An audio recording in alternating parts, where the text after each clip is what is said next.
I've never really liked taking taxis, and fortunately, I only have to take one about 2 times a year. This time though, I'm especially happy that I didn't have to. During the winter, I visited my best friend's house with another friend of mine. It was all fun, but we had to all go home pretty quickly, as it was getting pretty dark a lot earlier than usual. All 3 of us had walked together, as we all had to go in the same direction before splitting up. It was already fairly dark outside and we still had a little bit to walk. Mind you, we're all really young, with me being the youngest and the other girls being only about 1 year older than me. It was all good before this taxi then stops and asks if we wanted to ride. We declined politely because we didn't really have that much left to walk, and even if we did, all of us are way too creeped out by the idea of staying alone with a man in the same car. At this point, he was being more insistent, then he became aggressive. He started shouting some insults at us before speeding up. We were pretty shaken up by this, as this was the very first time that we'd ever experienced anything like it. I know this is not as nearly bad as some of the other stories, but when you're basically a really young teen, this is really scary. I was really happy when I arrived home, knowing that I was safe without some creepy-ass driver trying to get us in the car. Thank God that didn't happen.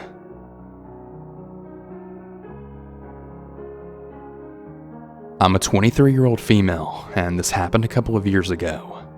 I was 19 when this happened. Before I tell you this story, I guess you're gonna need a little context. At the time, I was in my 2nd semester at university, so most of my classes were scheduled very early in the morning. Here in my country, there's not a campus housing or anything like that, so I had to come and go from my house to uni, and vice versa. As someone who happens to use a wheelchair, finding transport was extremely difficult for me. Having that in mind and that taking a taxi where I live isn't really the safest option, I've always had one particular taxi driver who moves me wherever I needed to go. Every day he would come and pick me up for my classes, and always on time. Every day, except that one morning. It was 6:45 a.m. and there were no signs of him. My first class was at 7 a.m. I really had to go or I wasn't going to be there in time. Afraid that my grades could be affected by skipping that one class, and against my better judgment, I decided to just take a regular cab, which wasn't really easy because not many of them would stop after seeing the wheelchair. Not enough space, they would say. And I always sighed, waiting for the next one. It was getting late and still pretty dark outside. Then one of them finally accepted to take me. It must have been the fact that I was running late or how poor lit it was at the time, but I only gave him like one glance before climbing in the car. He had helped me put my chair in the back seat before sitting in the driver's side of the car. That's when I could see him a little bit better. Yeah, he was a little ragged and a bit sketchy. His face was dirty and he had multiple pimples and marks all over it. Then again, I just thought, who am I to judge? It's just a 15-minute drive and I'm already inside. So I just smiled and tried to be polite, keeping my eyes up front. Now, he seemed to be chatty, asking all kinds of weird questions, to which I only really answered short and simple, pretty much nodding and not wanting to be rude.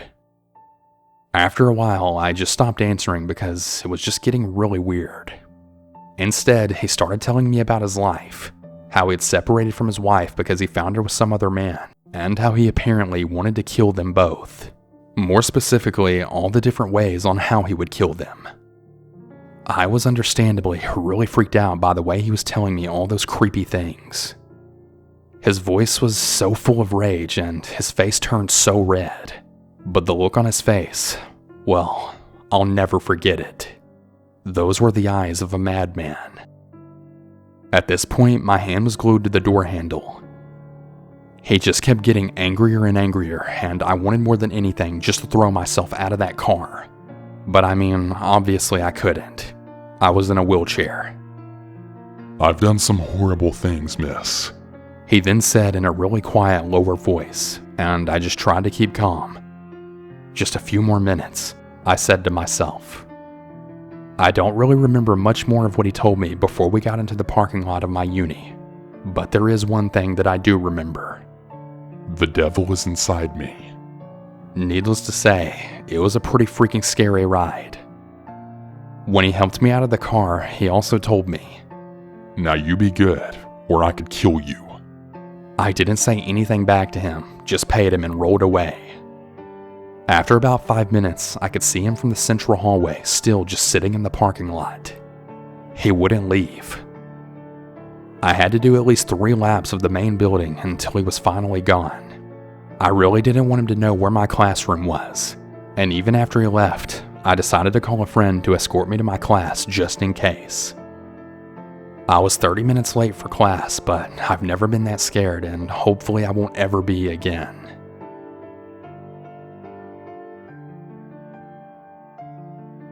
So I was about 13 years old when this happened to me.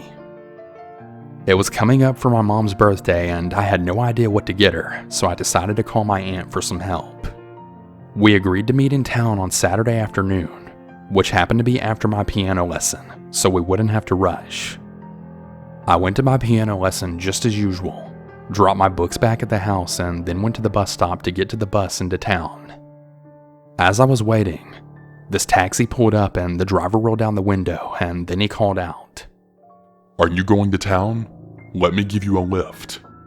Without moving any closer to the taxi, I replied that I couldn't really afford a taxi and the bus would be there in a minute. It was as usual, running pretty late. The taxi driver became really insistent that I get into his taxi and that he wouldn't charge me to go to town.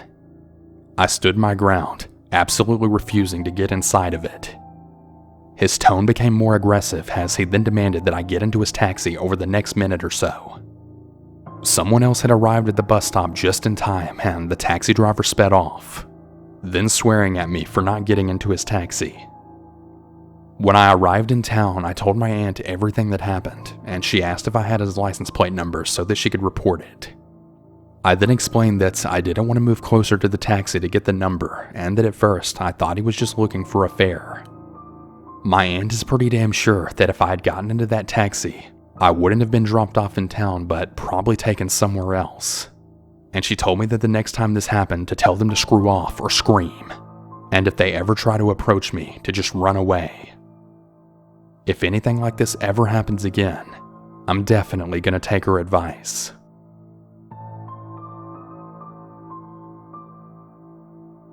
When I had first started dating my now husband a couple of years ago, we would always meet up after he finished work, and he would bring his bike and lock it up as he lived a few miles away from me in the next town where I lived at, as well as where he worked at. He biked a few miles a day, and we would always meet up with friends sometimes. After, we would walk to his bike, and then he would always walk me to a taxi, and I would wave goodbye as it's driving off. I lived a few miles away from the nearest town. My husband lived a few more miles out than I did, and he would always bike home. I never once thought to check if the taxi man had an ID or if the face matched the picture, to check that the company actually exists. I just always trusted that it was the real thing. I do constantly check these things now, and I always ring up to make sure the person actually works there. That probably sounds really paranoid, but you're about to find out why. I got in the taxi just like every other time. The taxi driver seemed tired, but I just assumed that he was either tired from a long shift or just a little bit shy. Being a bit shy myself, I thought that I understood this. I did the usual and I told him where I lived. To get to my parents' house where I was living at this point, you have to go down a very long road and a street about a mile long. Then you have 2 turns. If you miss one of them, it doesn't really matter. You just have to drive up a bit more and get to the second one. The taxi man missed the first turn. I thought that he must have been daydreaming while driving or just didn't really know the area that well. But I told him to keep on driving. Fear eventually kicked in and I actually shouted, "Hey man, you're going to miss the second turn too," as he was still driving. He wasn't saying a word at this point. I remember grabbing my phone to ring the police and he slammed the brakes on, then causing my phone to slip out of my hand and land on the floor near my feet. He reversed backwards without even checking if there was another car right behind us, and then he was about to go down the second turn. I quickly said, "Here's fine, just let me out here." as I had a really bad feeling and I didn't want him to know where I was living. He finally spoke and then he said, Sorry about that. I'm really tired. It's been a long night. I felt kinda bad now for shouting and doubting him at this point. But after the second turn, if you don't go down it, it leads to this countryside and there's pretty much nothing for a few more miles. So I was understandably getting pretty scared that that's where he was headed. I told him not to worry and gave him my money and told him to keep the change, as I really felt bad for him being tired. He then said thank you and then he smiled at me, before then putting his hand on my leg and then saying, You know, you're a really pretty girl. With that, I awkwardly smiled and told him to have a good night, and I didn't even manage to get 1 foot out the door when he then grabbed my right arm and I fell right on my side, which really hurt. I managed to pull myself back up and try to get out of the car, but some of it's a blur, but I remember him pulling and I could actually feel pain in my arms. I finally managed to get 1 foot out the door when he then yanked me by my hair and I could feel pain on my back. I managed to wiggle free and I left all of my things in the car. It was pretty much the case of run Forrest run, and I then ran home as fast as I could. Luckily for me, it was just around the corner. I remember running up the stairs and calling my boyfriend, and then everything went black. Apparently I passed out. I eventually woke up the very next day in my own bed. My boyfriend stopped over, and I guess my mom and dad had told him what happened. When I did finally wake up, I had scratch marks and blood all over my arms and back from the taxi driver, and I didn't realize it at the time, but apparently the guy bit me too, and right on my arm. Apparently I ran upstairs to feel safe, and that's when I blacked out from the shock. I decided to call all of the taxi services and even the police the next day. I gave the name of the company, and nobody had ever even heard of it. I also gave a description of what the man looked like. I had started to wonder if anyone else in our hometown had also had this experience, so I decided to go on Facebook and ask around, and to my shock, apparently a lot of girls that I actually knew said that they also had an encounter with him. One of them actually said that he was acting really shady and showing off, so she didn't get in the taxi. Another one got out when he then complained about her sitting in the back seat and not in the front seat. The police think that he must have gotten really scared and backed out of the plan, or saw that I was about to use my phone when he went past the second turn, but then he got the courage to do it again. My boyfriend actually went back to that same area where I ran away from, and all of my things were laid out on the path, so I'm guessing he didn't want evidence in his car. Police were keeping a lookout for him, but nothing ever came of it. That is until a few years later when he was finally caught. Me and my husband were watching the news and he finally got arrested. One woman had rang the police and they got him on so many attacks and attempts. I really do wish that I managed to get a really good swinging punch to his face, but I'm really glad he was caught. I really hope that he learned his lesson from this.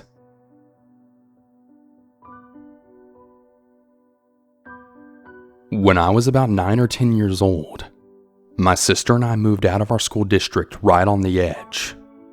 I greatly affected the school's test scores, so they opted to put me and my sister in a school taxi service than to just make us change schools. It was pretty cool. Every single morning you'd get some driver to take you to school in a specific car, and then after school you'd go to the pickup line and get in the same car with possibly a different driver. We didn't have to do the whole bus thing anymore, and it smelled far better. It was a win-win for us kids. Now, there were about 4 different drivers that would rotate our route, so we very quickly got used to all of them, and we felt pretty safe. I mean, after all, these people were being vetted and sent by the school, so why wouldn't you trust them? Like any other typical day, we got out of school and got in the car with the one we didn't really see as often, but often enough. He then pulled off and we went about our business. I was talking to my little sister about her homework as she had just started kindergarten that year and she was really excited. We had talked about all of the mean girls at school who were picking on her because she was bigger, saying that she was slow and failed kindergarten. I then noted that kids are really mean at any age and clocked that she didn't have many friends. By this point, we should have been home by now. So I look out her window and I don't really recognize anything. Really confused that maybe this was a new route home because of the construction, I then asked, where are we going? I have to go pick someone up. I immediately knew that something was up, but I was 10 years old, so I didn't really know what exactly. And of course, my little sister didn't seem to catch on as she was trying to just do her homework so that she didn't have to do it later. I was trying to be nosy and figure out what was going on and looking at the GPS, but he had turned it away from us. I also didn't have a phone because my parents didn't think at my age that I would need it, and it would just be a waste of money. The man then drove for about 45 minutes. During this time, we had passed a few farms and very little cars, until eventually he turned into this apartment building and then called someone. I'm outside. Where are you? No, tell him I couldn't get the boy. I got the other two. Okay, sounds good. I'll be waiting. The man hung up and he told me again that we were waiting to pick someone up and then he would take us home. 15 minutes. This man had actually waited 15 minutes before he called again and said that he was leaving. I couldn't really make out what the other person on the phone said, but then he replied with, No, he's not coming. He told us that he was really sorry for the wait, then turned the car around, and then we started on that really long journey back home. We didn't actually get home until 5:30. My mom was livid the minute she saw that car. She pulled us out of the car and she went for the driver. My mom had to be pulled back from screaming at him, and he was eventually questioned by the police. They asked us where we went, but I didn't really know anything. I was trying really hard to remember everything, but it all became a blur and I was just panicking. From what I remember, I don't believe he was charged with anything. I think he was just simply suspended for a few days and then given a different group of kids to go pick up. Now, I may have been book smart, but 10-year-old me was not life smart, and I'm so glad nothing came of it. It wasn't until years later when I told the story to a friend. That's when she told me that she thought that I was going to be sold to someone, but that they chickened out and didn't go through with it. If that was the case, I'm so grateful that that never happened.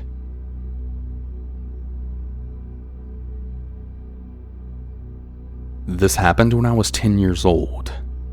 I grew up in a military family, and I've lived in the Middle East for a pretty significant portion of my life.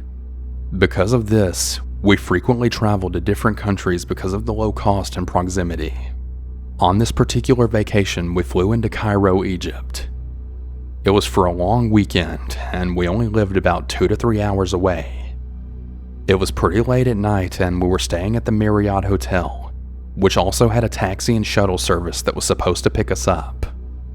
For some reason though, our driver never showed, so instead, we were forced to find a regular taxi to take us there, which really took forever to find that late at night. We finally found one that was offering us a pretty good deal, and then we headed towards the hotel. Out of nowhere, another taxi basically T-bones us right in the middle of the road, causing us to stop. There aren't really defined roads in a lot of Arab places, so it isn't really that surprising that we got hit. In Arab nature, the two drivers get out of their cars each yelling that it was the other's fault, and then looking like they were gonna fight. They eventually both got back into their respective taxis and parted ways. My family and I were completely taken aback by this. We had only been in Egypt in less than 2 hours, and we've already had quite the adventure. We finally got to the hotel absolutely exhausted, as it must have been 3 a.m. by this point.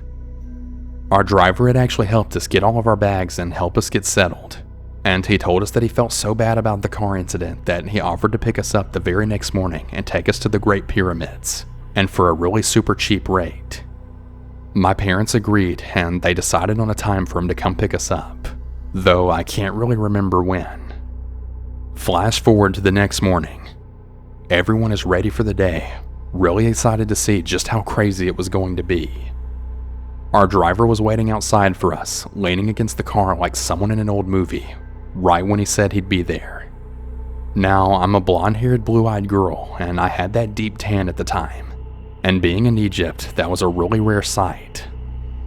When the driver saw me in the daylight, he then gave me the creepiest, most unsettling look that sent chills down my spine. Even as a 10-year-old kid, I just knew that something wasn't right with him. Nonetheless, we got in his taxi and then headed towards the pyramids. He continued to try and talk to me and joke around with me during the whole ride, something that I found to be extremely creepy, as well as bold, since both of my parents were in the car as well. We get super close and there's an entrance that people can go through and walk the long distance to the pyramids, and then there's an entrance that taxis can go through. You have to pay to see them though. Strange but true. Our driver keeps making jokes about my blonde hair and blue eyes, and then bringing up that he could get me into the pyramids for free, so that my parents wouldn't have to pay the extra ticket price. We all laughed it off and my parents paid him, said thank you, and we began to exit the taxi. I don't really remember how it happened, but at some point after I got out of the car, he did too, and then he directed me towards his trunk. I was really confused and I thought that we had forgotten something, so I stayed behind as my parents walked towards the gate to go and get whatever I thought that we had left. The driver pops the trunk, but there wasn't anything in it. He then grabbed my arm and then he put a hand on my back, actually trying to push me into the trunk.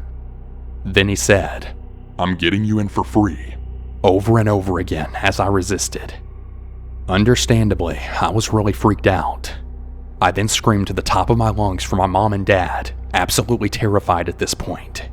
When they heard me and they noticed I wasn't behind them, they then started sprinting back to the car.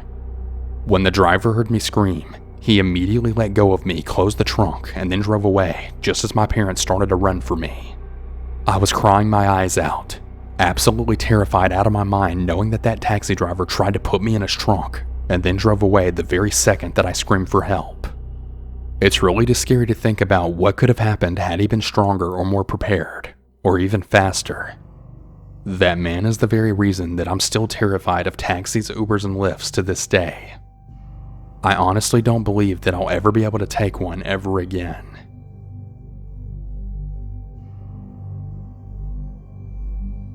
I'm a petite 24-year-old female from the mainland of the US, but the story takes place when I was 19 years old and living in Hawaii. Now, the area that I lived in was in a really ghetto area, and being half white, half Guamanian, but also light-skinned, I was the closest thing to a white person in the entire city that I lived in. Whenever I told a local where I lived, they would always give me a really funny look like I was crazy or lying about it. This is very relevant to the story. So because where I lived had absolutely no jobs and I was living with my Hawaiian cousins who were all careless, I had to take 2 buses for an hour to work both ways. The day this happened, I was covering for a coworker who had a family emergency, and it was a Sunday. I had never worked a Sunday before, and this shift was also 2 p.m. to 10:30 p.m. No big deal. There's a bus stop right next to my work, and they run until midnight, right? Wrong. On Sundays, the buses stop running at 10 p.m. So here I am standing at a bus stop all alone for about 40 minutes. The businesses all around me are now closing. It's getting darker and darker, and I'm starting to panic. I'm completely alone, save for the occasional hooker and John wandering around looking for dark alleys and crystal meth. Hawaii is really freaking scary at night. Don't believe in the paradise hype. All of a sudden, some homeless, toothless meth head pops out of nowhere and then says, "The bus don't run this late. You're screwed. Start walking your skinny ass home." I then begin to realize just how screwed I actually am.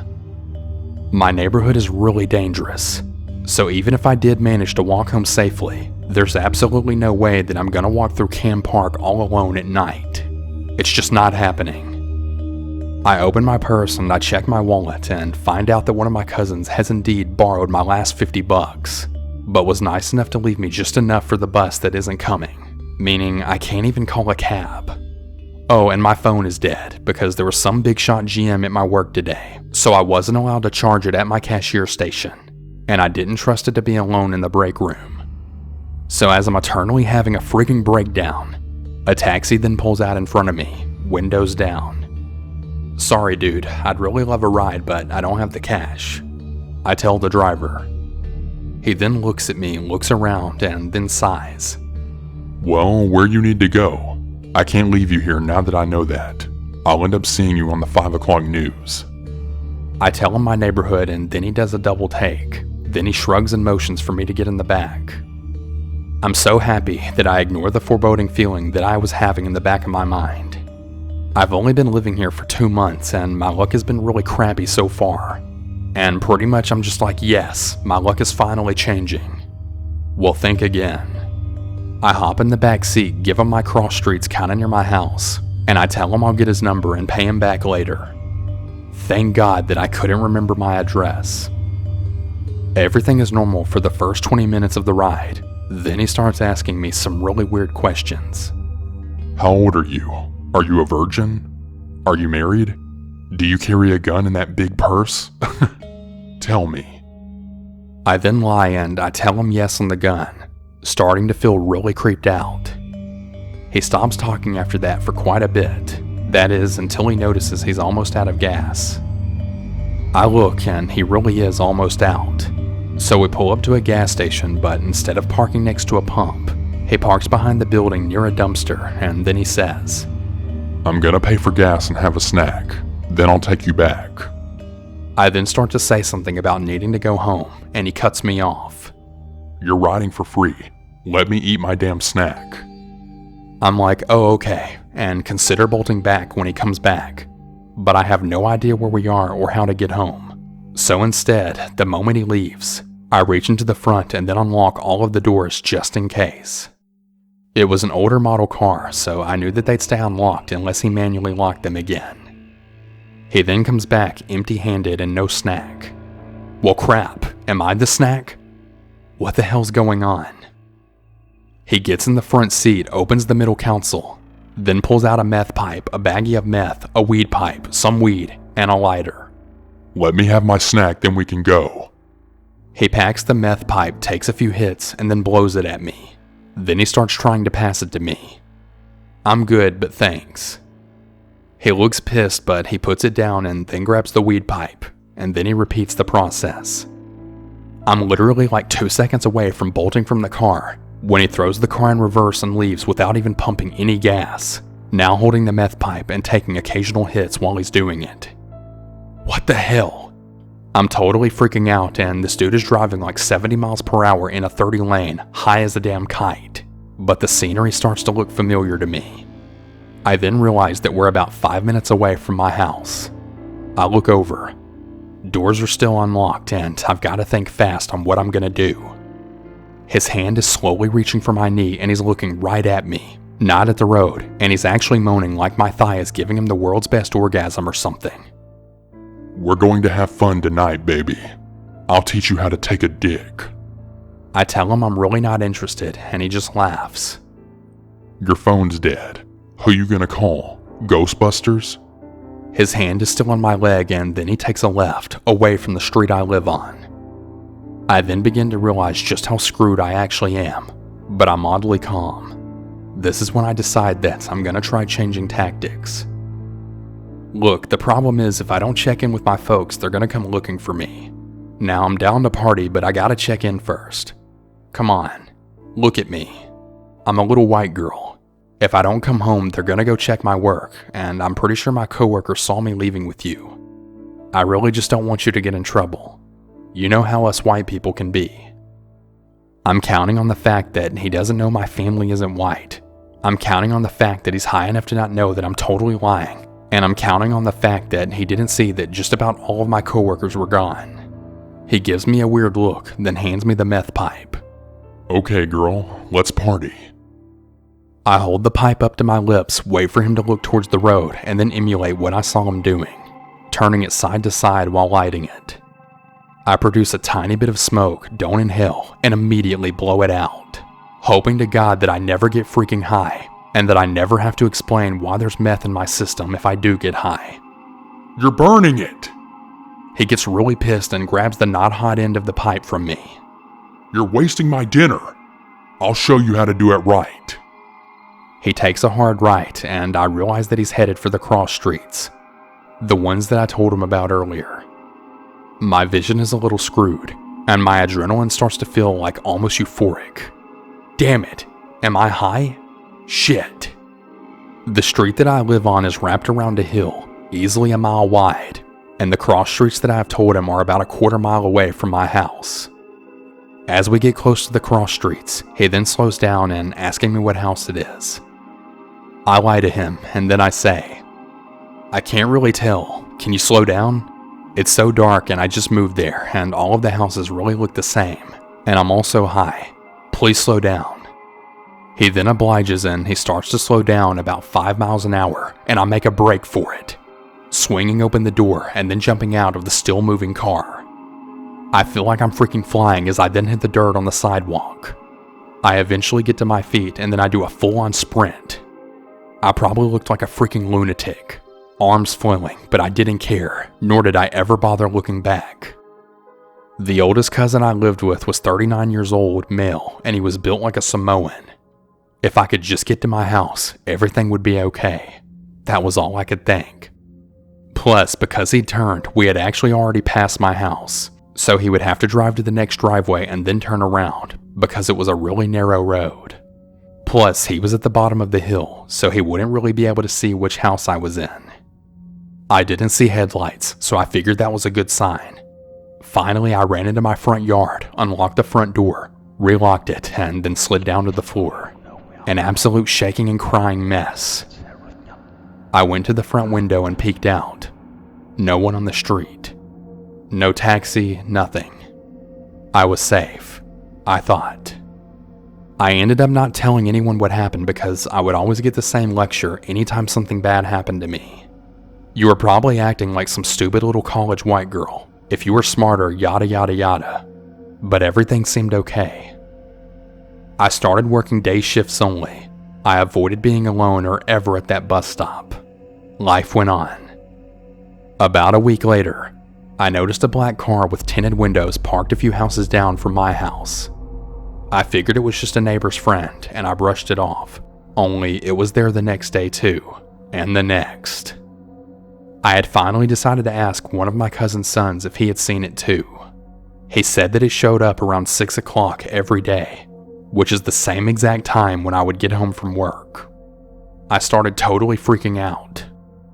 Finally, I broke down and I told my giant cousin what happened. Surprisingly, he didn't lecture me. He actually felt really bad that I felt I couldn't come to him for support, and he also apologized for riding me so hard about being from the mainland. He also told me that he would deal with the black car. The very next day, my cousin's son had picked me up from the bus stop that was near the house on his moped. We noticed the black car following us, but we acted like we didn't. We pulled up to the house, and as soon as the black car parked, out came my Samoan-built, muscle-bound cousin with a big metal baseball bat, taking practice swings as he approached the car. It then reversed halfway down the street, hit a fence, jumped a curb, turned around in a front yard, and he was never seen again. And thank God for my Samoan cousin. I'm so grateful for that.